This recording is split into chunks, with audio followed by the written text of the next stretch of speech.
Hello সবাইকে, আজকের ব্লগটা ছিল আমাদের কক্সবাজারের সেকেন্ড দিন।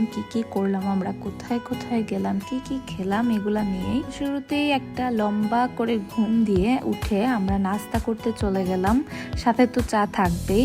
সকালে নাস্তাটা বেশ হালকা পাতলাই রেখেছি, কারণ বেশি কিছু খেলে আর ঘোরাফেরা করা যাবে না। আর এখানে চাটা বেশ মজারই ছিল। সব জায়গার চা খেয়ে আসলে তৃপ্তি পাওয়া যায় না, কিন্তু এই জায়গার চাটা বেশ ভালোই লাগছে খেতে। তো আমরা এর মধ্যে আজকে হোটেলও চেঞ্জ করছি, আমরা শ্রী ক্রাউনে আজকে থাকবো। আর এই হোটেলটা বেশ ভালোই ছিল আগেরটার থেকে। আসলে এসে রুম বোঝা যায় না, হোটেলও বোঝা যায় না, থাকলে আসলে বোঝা যায় কোনটা ভালো আর কোনটা খারাপ। তো আমার কাছে এটা বেশ ভালোই লেগেছে।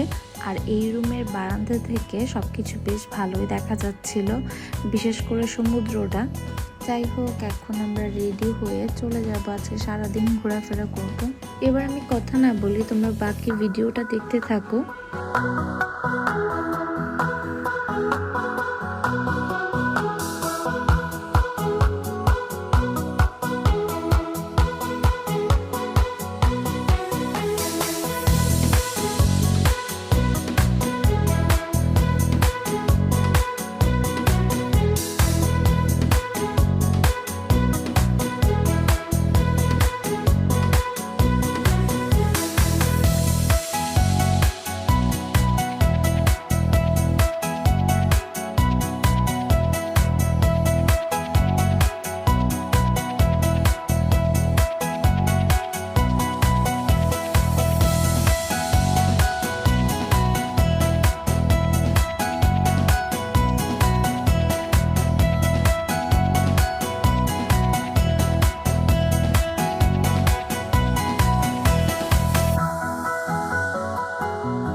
ঘোরাঘুরি করে আমরা বেশ টায়ার্ড হয়ে গেছি, আর এখন আমরা দুপুরে লাঞ্চ করব।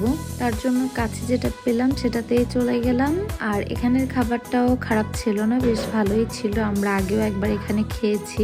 ওদের ভর্তা আইটেমগুলো অনেক মজা, মাংসটাও মজা ছিল, শুধু ডালটা আমার কাছে ভালো লাগেনি।